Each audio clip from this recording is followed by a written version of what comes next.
again, everyone. I'm going to do another passage from the book, another one that Marie picked out. She is, again, filming. And it's about nature. This one's about nature, which explains why I'm standing like this in front of this tree. It's in my parents' yard.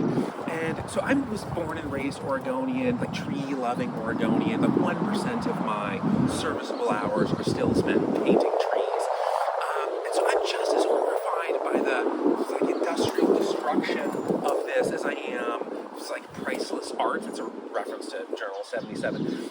But my mom spent half of her career, half of her professional career in pursuit of nature. She had her own business, and the other half was in healthcare. But her dad, who was Eileen's Nini's long-term boyfriend, he spent his entire life, his entire career operating nurseries, in pursuit of nature.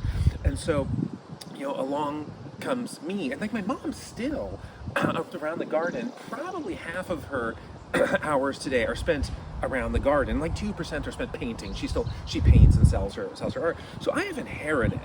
There's a long lineage of inheritance of appreciation for both the arts and nature, and there's lots of that to be found in the book. But I'm going to read a passage that illustrates some of it, and this one is marked with the birds of paradise.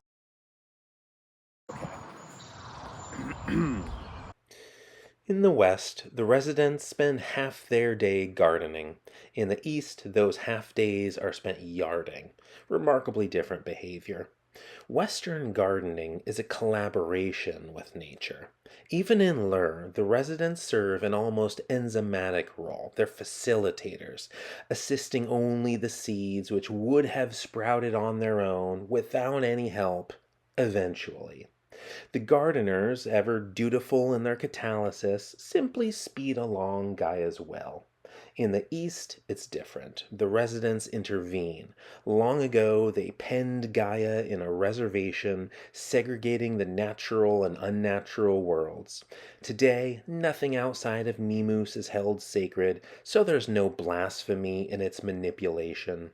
Easterners insist on nature working for them rather than the other way around.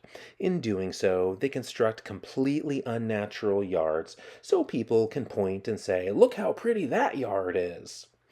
This is one of the many stark distinctions between Easterners and Westerners, and I don't align with either distinction. I'm split between servant and master.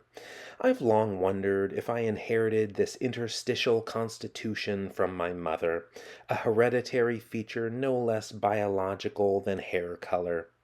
My mother was both gardener and yarder as well. So was her father, and his.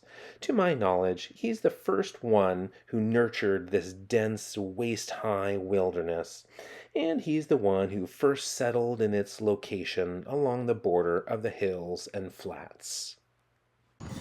Okay, that's it. I hope industry hasn't invaded your habitats, and when your wife is recording you, the dog isn't like taking a shit right beside you, distracting you.